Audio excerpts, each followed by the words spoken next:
Assalamualaikum warahmatullahi wabarakatuh. Kami dari kelompok 6 ingin mempresentasikan jurnal kami mengenai pengaruh faktor eksternal dengan nutrisi. Saya Hana selaku moderator izin memperkenalkan anggota kelompok kami. Saya Bila Meka Chandra. Saya Faiza Izlal. Saya Marisa Lisa Syafiera. Saya Amina Salama. Saya Hana Falsa Fadila.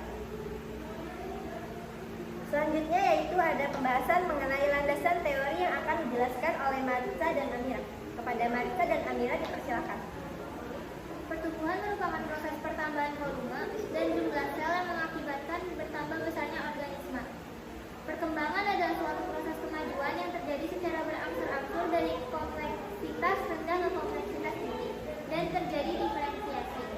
Nah, perbedaan pertumbuhan dan perkembangan diantaranya ialah pertumbuhan merupakan perubahan yang berhubungan dengan kalian fisik, misalnya tumbuh membesar, sedangkan perkembangan ialah perubahan yang berhubungan dengan mental. Perbedaan yang lainnya yaitu pertumbuhan yang bersifat kuantitatif, sedangkan perkembangan bersifat kualitatif. Adapun faktor-faktor yang mempengaruhi pertumbuhan dan perkembangan antara lain faktor eksternal. Faktor yang mempengaruhi pertumbuhan tumbuhan yang berasal dari luar tubuh tumbuhan, misalnya air, cahaya, kelembapan, nutrisi tubuh, oksigen, dan nilai pH. Selanjutnya ada perkecambahan. Perkecambahan adalah proses awal pertumbuhan suatu tumbuhan, terutama pada tumbuhan individu. Proses perkecambahan dibagi menjadi beberapa tipe. Di antaranya pertama ada perkecambahan apigeal. Perkecambahan apigeal terjadi ketika hipokotil memanjang yang mengakibatkan plumula atau saluran daun dan kotiledon muncul ke permukaan tanah. Lalu yang kedua ada perkecambahan hidrogeal. Tipe perkecambahan selanjutnya yaitu perkecambahan hidrogeal. Dua perkecambahan ini ditandai dengan kotiledon biji tidak terangkat ketika bertambah. Baik, terima kasih Marisa dan Amira. Selanjutnya yaitu ada pembahasan mengenai rumusan masalah, hipotesis, dan cara kerja yang akan disampaikan oleh William. Kepada William dipersilakan. Oke, baik, terima kasih Ana. Berdasarkan landasan teori tadi, di sini kelompok kami mengambil 6 rumusan masalah. Yang pertama, apakah itu pertumbuhan dan perkembangan? Yang kedua, apa saja yang membedakan pertumbuhan dan perkembangan? Yang ketiga, faktor apa saja yang mempengaruhi pertumbuhan dan perkembangan? Yang keempat, macam-macam pertumbuhan ada apa saja?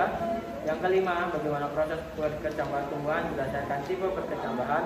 Dan yang terakhir ada yang keenam, perbedaan pertumbuhan tumbuhan yang memakai pupuk dan tidak. Selanjutnya ada hipotesis. Di sini hipotesis 0 atau hipotesis awalnya, banyak nutrisi akan membuat proses pertumbuhan semakin cepat. Kemudian hipotesis akhirnya atau H1, terlalu banyak nutrisi akan membuat tumbuhan mati. Dan di sini kelompok kami mengambil hipotesis yang terakhir atau yang hipotesis H1, di mana terlalu banyak nutrisi akan membuat tumbuhan mati. Selanjutnya cara kerja. Yang pertama, siapkan gelas plastik. Kemudian yang kedua, namakan masing-masing gelas plastik, dikotil atau monokotil, pupuk atau non pupuk. Yang ketiga, masukkan tanah kedalaman 3/4 masing-masing gelas plastik.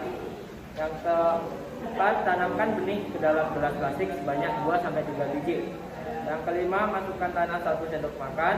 Dan yang keenam, taburkan 1 sendok teh pupuk magnesium sulfat ke dalam gelas. Yang ketujuh, taruh tanaman di bawah matahari. Yang kedelapan, setiap sore hari siram masing-masing tanaman sebanyak 4 sendok makan.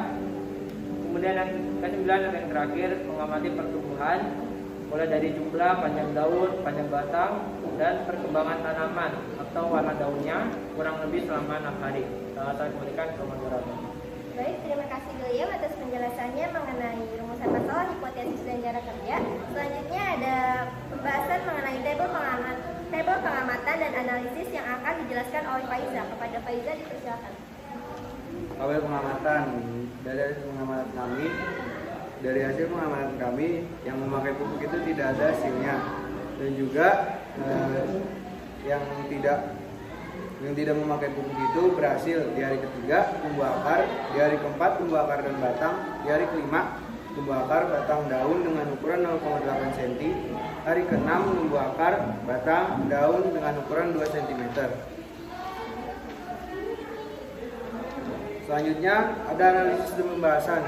Tipe berkecambahan epigel adalah tanaman kangkung dan melon karena hipokotil tumbuh memanjang. Tanaman kangkung yang tidak memakai pupuk tidak tumbuh karena kurang air, dan tanaman yang memakai pupuk tidak tumbuh karena terlalu banyak pupuk. Pupuk yang kami pakai merupakan pupuk magnesium sulfat yang dimana pupuk tersebut tidak cocok untuk tanaman yang masih berupa biji. Baik, terima kasih Faiza. Nah, jadi di sini saya selaku moderator ingin membacakan hasil kesimpulan diskusi kelompok kami. Jadi, hasil kesimpulannya yaitu pertumbuhan adalah peristiwa perubahan biologis yang terjadi pada seluruh makhluk hidup berupa pertambahan ukuran volume, tinggi, dan massa yang bersifat irreversible. Selanjutnya, perkembangan itu adalah suatu proses kemajuan yang terjadi secara berangsur-angsur dari kompleksitas rendah dan ke kompleksitas tinggi dan menjadi diferensiasi. Selanjutnya, sebaiknya tanaman yang masih berupa biji itu diberikan pupuk hanya sedikit karena apabila terlalu banyak akan menyebabkan kekeringan pada biji sehingga tanaman tersebut mati atau tidak tumbuh. Nah, sekian presentasi dari kelompok kami, kurang lebihnya mohon maaf. Wabillahi taufiq wal hidayah. Wassalamualaikum warahmatullahi wabarakatuh.